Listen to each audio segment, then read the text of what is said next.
Have you ever wondered what happens when three people witness the same impossible thing? Tonight, I'm taking you to a small town where reality bends at the stroke of midnight, and the legend that should stay buried refuses to stay dead. Picture this. It's 11:58 p.m. on Elm Road. The street lights flicker like dying candles, casting shadows that seem to move on their own. For decades, locals have whispered about the sleepwalker, a figure who emerges at the exact same time every night, walking the same route, never deviating, never stopping. Most dismissed it as folklore, the kind of stories small towns love to tell. But folklore doesn't usually come with witnesses, and it definitely doesn't leave security cameras completely blank. Let me set the stage for you. This isn't your typical ghost story where one person claims to see something supernatural and everyone else rolls their eyes. This is different. This is three separate individuals, strangers to each other, who all witness the same terrifying phenomenon on the same night. And here's what makes it absolutely chilling. When they checked the security footage the next morning, the cameras showed nothing but empty streets during the exact time all three swore they saw him walking. The first witness was Maria Santos, a night shift nurse driving home from the hospital. She's worked graveyard shifts for 15 years, so she's no stranger to the weird things that happen when most people are asleep. But at exactly midnight, her headlights illuminated a figure walking down the center of Elm Road. At first glance, it seemed normal, just someone taking a late-night stroll. But as she got closer, her blood turned to ice. The man was walking with perfect posture, arms swinging naturally at his sides. But where his face should have been, there was nothing. Not darkness, not shadow, just an absence, like someone had carefully erased that part of him from existence. Maria slammed on her brakes, her heart pounding so hard she could hear it over the engine. She blinked hard, thinking exhaustion was playing tricks on her eyes. But when she looked again, the figure continued walking, completely unaware of her presence, maintaining that same steady pace toward the end of the street. The second witness was teenage Jake Morrison, sneaking back into his house after a party. He was trying to be quiet, tiptoeing across his front lawn when movement caught his eye. There, walking down Elm Road with mechanical precision, was a man in what looked like old-fashioned clothing. Jake ducked behind his father's car and watched in horror as the figure passed directly under a streetlight. The light illuminated everything. The man's gray suit, his polished shoes, even the way his hair was perfectly combed. Everything except his face. Where features should have been, there was just smooth, flesh-colored blankness, like looking at an unfinished mannequin. Jake later told investigators that what disturbed him most wasn't just the missing face, it was how normal everything else appeared. The man's clothes weren't tattered or ghostly. His walk wasn't otherworldly or floating. If you covered the area where his face should have been, you'd think he was just another person taking a midnight stroll.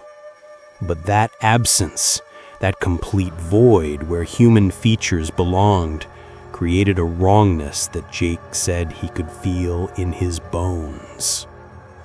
The third witness was retired police officer Robert Chen, who couldn't sleep and was standing on his porch smoking a cigarette.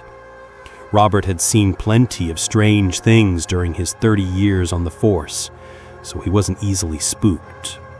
But when he spotted the walking figure approaching from 3 blocks away, something immediately felt off.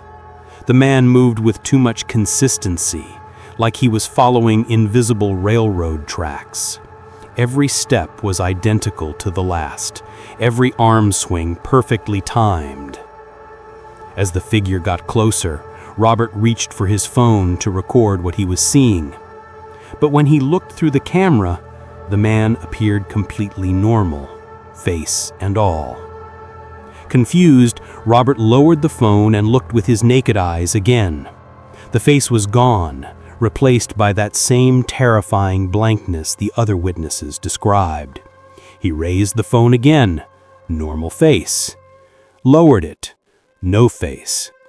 He repeated this several times, his hands shaking, before the figure disappeared around the corner at the end of Elm Road. Here's where the story takes an even stranger turn. All three witnesses, not knowing about each other's experiences, separately called the police the next morning. When Detective Park arrived to investigate, she immediately checked the security cameras from the local businesses along Elm Road. The hardware store, the pharmacy, the gas station, every camera had a clear view of the street, and every single one showed the same thing. Absolutely nothing during the time frame all three witnesses specified. The footage was crystal clear. No technical malfunctions, no missing timestamps, no gaps in recording. The cameras captured cars driving by an hour earlier, a cat wandering across the street an hour later, even a plastic bag blowing in the wind.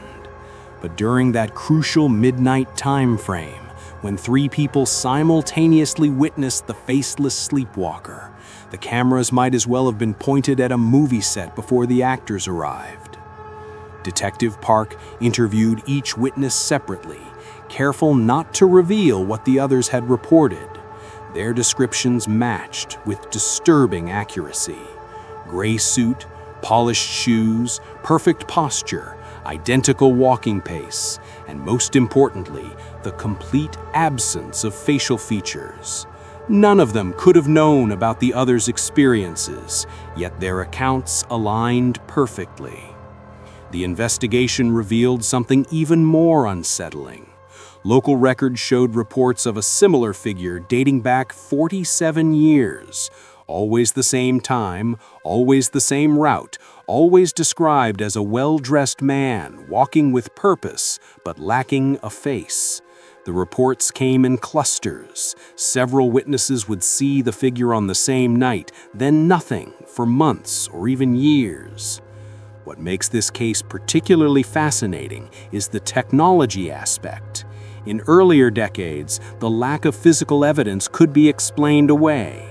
But in our current era of surveillance cameras and smartphones, the complete absence of any recorded proof, despite multiple simultaneous witnesses, creates a paradox that challenges our understanding of reality itself. Some researchers theorize that the sleepwalker exists in a state between dimensions, visible to human perception under specific circumstances, but unable to register on electronic devices. Others suggest it's a form of collective hallucination triggered by electromagnetic disturbances in the area. The more skeptical investigators believe it's an elaborate hoax, though they struggle to explain how three unconnected people could coordinate their stories so precisely without any prior contact. The witnesses themselves remain convinced of what they saw. Maria still takes a different route home from work. Jake moved away for college and hasn't returned to Elm Road since. Robert, the former cop, installed additional security lights around his property, but admits they probably wouldn't help anyway. The Sleepwalker legend continues to grow, with new witnesses reporting sightings every few months. Each account follows the same pattern: a well-dressed figure walking with mechanical precision, completely lacking facial features, invisible to cameras but undeniably real to human eyes. What haunts investigators most isn't just the impossibility of the situation, but the consistency of it. Hoaxes usually have variations, discrepancies that reveal their artificial nature. Hallucinations typically reflect the individual psychology of the witness. But the Elm Road sleepwalker appears identical to everyone who encounters him, as if he exists according to rules we simply don't understand yet. The next time you're driving through a quiet neighborhood at midnight, pay attention to the shadows between streetlights. Sometimes the most terrifying mysteries aren't the ones hiding in darkness. They're the ones walking directly under the light, in plain sight, challenging everything we think we know about what's possible in our world.